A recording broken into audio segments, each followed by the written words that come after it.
Hi, I'm Adva Saldinger, and you're listening to Devex at the World Bank and IMF meetings, a special edition of This Week in Global Development. Every year, in spring and fall, finance ministers, civil society organizations, and private sector financiers gather at the World Bank and IMF meetings to discuss the state of the global economy. With this year marking the 80th anniversary of the World Bank and International Monetary Fund, a key question is whether these institutions are still fit for purpose given today's global challenges. Join us as we explore that question and share key insights from the meetings.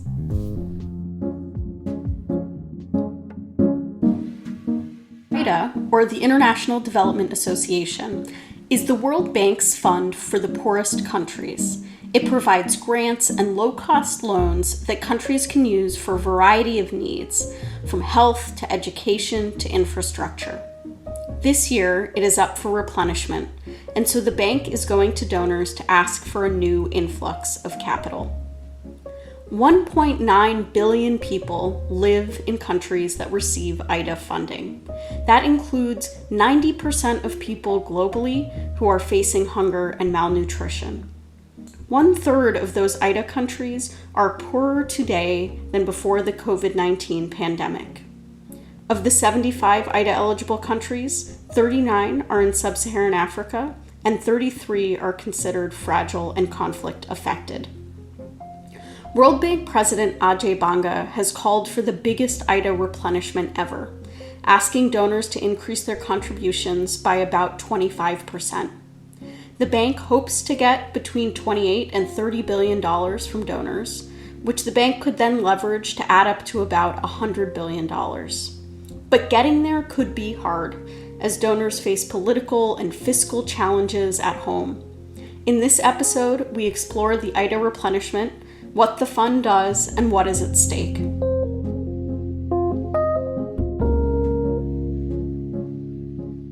I spoke with Garghee Ghosh, the president of Global Advocacy and Policy at the Gates Foundation, and asked her what makes IDA different from other funding and why it's such an emphasis this year, including at the spring meetings.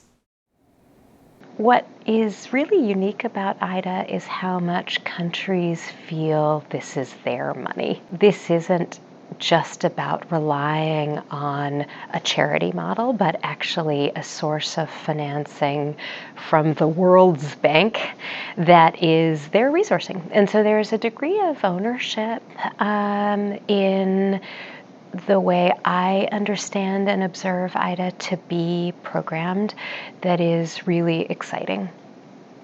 What that means is IDA is often used to build systems that have longevity in a country.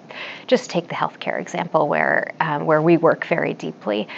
It's IDA resources that often build health systems infrastructure, health management information systems that are part of the predictable long-term infrastructure that countries rely on for their ongoing programming.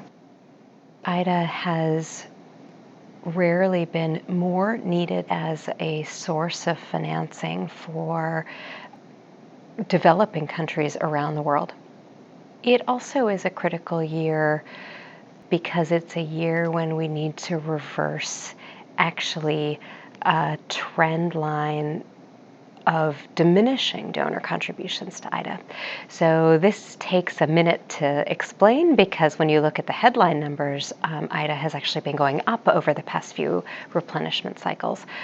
Those headline numbers are made up of three component parts: donor contributions that are new, money that's recycled within the World Bank Group system from other sources of capital, and going to the bond markets, which was an innovation that IDA piloted a few years ago. So those three components, when you add them up, they've been going up. But when you look at the specific portion of that is donor contributions, that's been going down in real terms for quite some time. To understand firsthand what IDA means to countries that receive its funding, I spoke with Malawi's ambassador to the U.S., Justice Chombo, about what the funds have meant for her country. Well, I would say that without IDA, Malawi will perish. Not necessarily because of mismanagement and so on, but I know that you are aware of the climate shock that Malawi has been receiving for the past 4 years, where every time we try to reach good targets, we find that something comes and, all our efforts are swept away. Infrastructure has been affected. As we are speaking now, Malawi has flooding. And, we've just come from a situation of drought. And so the lake is, is swelling up. We have seen that there's, I think, a lot of water coming from Tanzania. And all of this is impacting the environment in Malawi. It's affecting the food security, because now, as people are trying to harvest what was in their gardens, the floods have come. The coming of IDA and that replenishment is actually a human right for the people of Malawi. We do realize that there's a lot of work that is going on. There are a lot of countries that are in need, but Malawi is standing in a very peculiar situation today.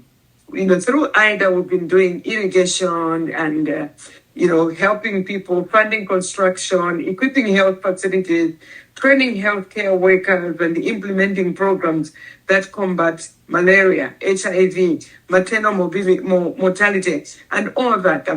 Unless there is a bigger tranche with what has been going on, I don't see Malawi recovering in the near future. So I cannot overemphasize the help, or let me say, the transformation that IDA has been doing in Malawi.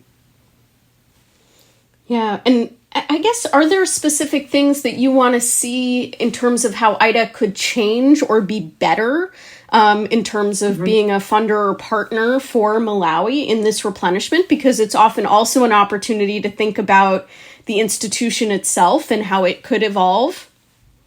What I would say, we need more capacitating of people. I believe that if people are given the capacity to stand on their own, like helping them to have that training as technical assistants. We are now talking of commercialization of agriculture. We need, I think, a capacity building that is beyond what is already happening in Malawi. Digitalization, I think, will bring a lot of improvement. Digitalization, not just in government, but capacitating the people who are producing the crops, who are doing the work on the ground. How can we empower them so that they have more in their hands that can help them to produce more food, that can help them to even strengthen structures of governance?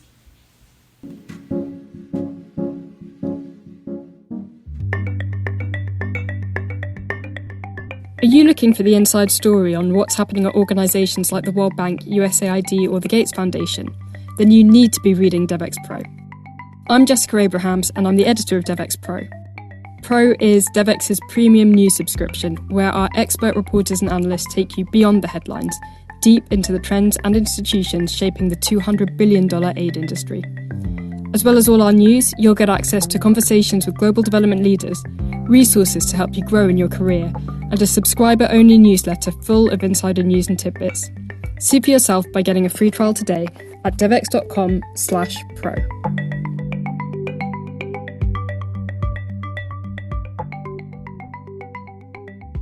I also caught up with Serah Makka, the Africa Executive Director at the One Campaign, and asked her about the impacts of IDA in other African countries. So IDA, because it's the single largest concessional funding available to countries, becomes really important, even in the context in which we're in, with the fiscal constraints, the debt distress that countries are feeling from pandemic to the Ukraine-Russia war, to the moment in which we're in now with Israel-Gaza, and there's so many other geopolitical things pulling at the attention of donor countries, quite frankly. So for a country as small as the Gambia, with 2.9 million people, IDA is the only game in town. Meaning if IDA wasn't available to them, they actually will not have another resource environment to get funding. Now let me paint this picture. When COVID struck the Gambia, the number one source of funding for the Gambia is tourism. When we had a lockdown, there was very little on tourism. So their sources of funding dried up immediately. Now IDA walks into the room and they have actually an opportunity to get funding. So what they did is they used this funding for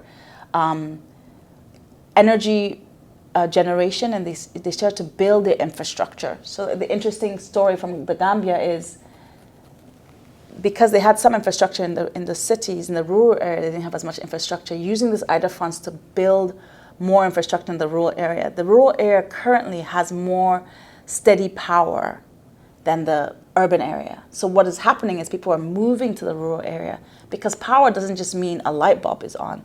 It means education can happen. It means entrepreneurship can happen. It means people can find livelihood and unleash the entrepreneurial spirit. That's what a fund like IDA will make in a country like the Gambia. Now the Gambia is a small country, so let's move to Nigeria. Nigeria has a very ambitious national development strategy, and 35% of its funding is coming from IDA. It does have a low tax to GDP ratio, which it's trying to build. But if 35% of its funding didn't exist, Nigeria would struggle even more than it is. And as we speak, there's about a 30+% rate inflation, which means you buy food today, the next day it's up by 30%. So what Nigeria has used IDA for over the years, and it's in the last 9 years or so, Nigeria has received about $10.9 billion in IDA. It's used it for about 1 million people cash transfers. It's used it for improving infrastructure in schools and healthcare centers. It's also used it for infrastructure development. This translates into job creation. In a country like Kenya, they've used it for human capital development services, but have also used it for governance. And this is also another part of IDA that I think is important. They've used it to improve their budgeting ability. They've used it to patch up some leakage within the government. In Nigeria, because of the IDA funding, 55% of contracts are available online, as opposed to 23% in the previous decade, which means that people can engage more with the government. There's a lot more transparency. We can stamp out some leakages that happen when things are shrouded in darkness. I also asked her what she's hearing from African countries that they want in this IDA replenishment and what she'd like to see from the bank. So if I could say the three things that we're really hearing is, the first is around those country partnership frameworks and the indicators, a bit more calling for focus, because these are countries that sometimes absorbing IDA can be challenging because of how small the country. We talk about the Gambia, it's tiny. If countries have as much capacity, they need a lot more hand-holding to actually absorb the IDA resources. And so if such a country then has a breadth of indicators to adhere to in the next 30 to 50 years, it can be really challenging for them. So how do we tailor those indicators to the size of countries and to what countries have? And at the end of the day, the bottom line is fewer but deeper indicators for countries so we can see impact and not spreading them and their attention and their time too thin. So that's the first one. The second is just the volumes of funding available, and the third is the concessionality nature. Again, the fiscal environment we're working with is much, much different than many countries have ever worked with. So this becomes really important. So I really want the World Bank to be listening to their clients again. And they will see, and I'm sure they're observing, there's not a lot of divergence between what the World Bank wants and what the countries are looking for. It's around human capital development sort of increase and reinforcing. There's a big need for jobs and job creation, economic revitalization. But I also don't want the World Bank to forget about the governance element. And yes, there is a demand for governance from many countries, and I can speak for African countries. But I think there needs to be a bit more pressure there because the citizens want to know what's going on. In my reporting, I had heard from advocates and experts that they would really like to hear the World Bank articulate a clearer vision for this IDA replenishment. So I asked Dirk Reinnerman, the director of IDA Resource Mobilization and IBRD Corporate Finance at the World Bank, what his pitch is. The value proposition, if I can put it like this, for IDA on impact is very strong for a variety of reasons. IDA is a bit of a unique instrument in the world of official development assistance for a number of reasons. One is it is the largest concessional fund, right, that provides funding either on grant terms or on highly concessional, below market, in other words, financial terms. That's unique, and it is a bank. It is AAA rated, so we are able to leverage every dollar that comes in 3.5 times. So for every dollar that donors give us, we can provide $3.5 worth of impact, right? That's a very important value proposition, in particular at a time when our donors, our donor partners, of course, are also constrained back home, right? I also asked Dirk Reinnerman about how IDA will change in this replenishment and what it will prioritize, especially as the bank continues its reform process. This is a unique replenishment also because it comes in the middle of an evolution discussion where we have given the institution a new vision and mission. We've agreed on a new financial model, and we've agreed on many elements and improvements on the operational model, whether it's the crisis response toolkit or the climate response debt clauses, etc. We've made so many innovations and changes. And in principle, of course, all of these changes apply to our middle income country window, IBRD, as much as they apply to IDA. There's an element of applying what we've just agreed with our shareholders in evolution into the IDA context. Clear. But there's also continuity because IDA 20 is working quite well. We had our midterm review at Zanzibar. We're on track on virtually all of the indicators. So it's IDA 20 is not broken, right? So how do you do continuity and the alignment with evolution at the same time? And that's a balancing act. Under the leadership of President Banga, we're looking at simplifying our procedures so that we can also move faster. So that's one piece of the puzzle of the IDA replenishment, is to try and make it much less transaction intensive for the client countries ultimately, because they need to move the needle. We can only support them. The other piece, of course, is the bigger. We've talked about the needs. But then substantively, there are going to be a lot of discussions around what should we invest in, what are the priorities. Now, on that, if you look around, the needs are great across the board, but if you don't have priorities, of course, then you can't have as much impact. So we see that we have a very significant indebtedness situation out there. More and more countries are highly indebted. So we will continue to address that through strongly what we call net positive flows. So IDA provides about $18 billion in net positive flows every year. Last year, that helps these countries manage their fiscal situation, their debt situation, stay afloat, stay solvent, stay liquid. That's absolutely critical that we do this. And of course, at the same time, work with these countries to improve their debt transparency, their debt management, etc. That's going to be a big topic. The second area that I would identify is the area of fragility, conflict, and violence, FCV as we call it. And there, again, the number of countries that are affected by fragility and by conflict has gone up over the past few years. We need to better understand the drivers of those conflicts, be able to be even more than we are doing already in the space of prevention, try and help these countries prevent the outbreaks and the tensions of conflict. So that's going to be a very important piece of the puzzle as well. Then, of course, we already talked about climate action. That means for IDA countries, primarily adaptation, but not just, because they also need to improve their energy access. So these are some of the very concrete things that we'll be working on. This is a process. It goes until December. I would highlight that we're also looking forward to hear from heads of state. President Ruto of Kenya is hosting a summit, heads of state summit, on the 29th of April.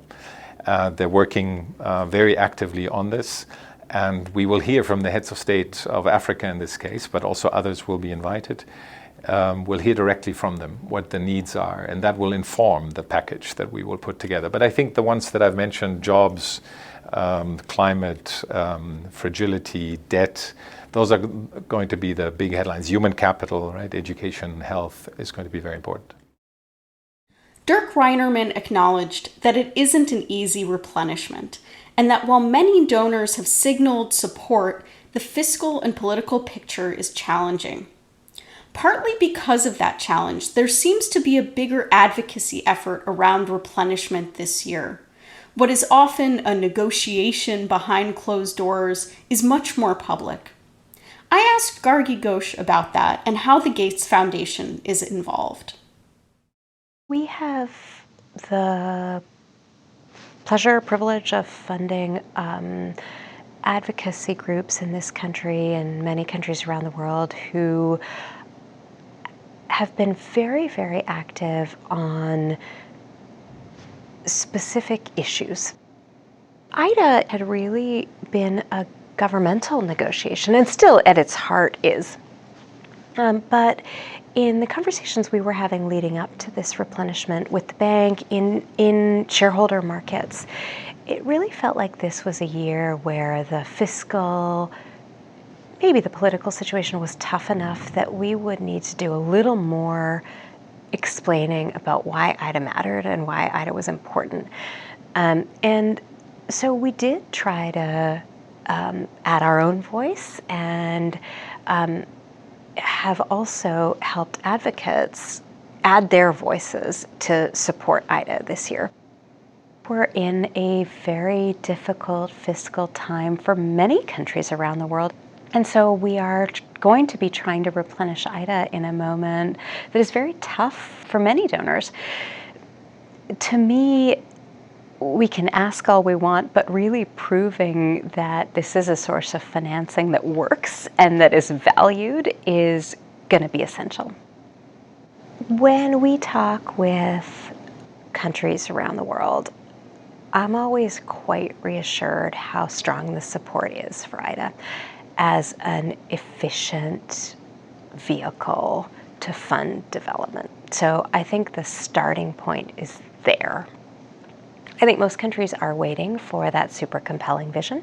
What are we funding? Not just an institution, but we need to be funding progress. So I think that'll be really important. And then I think frankly, the negotiation that always goes into, I'm willing to go higher, but I want to do this with others. How do we make that work? That is something the bank is skilled at and is going to need to be better at than ever this year, because we know that donors want to come in, they want to replenish this vehicle, and they're going to need help getting the kind of numbers and the kind of support to do that, domestic support to do that.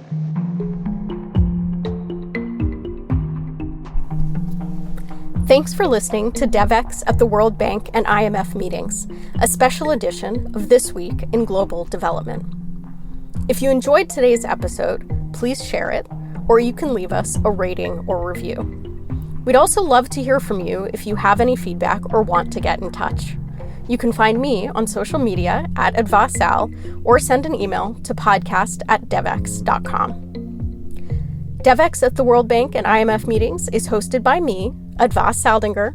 Today's episode was edited by Catherine Girardeau.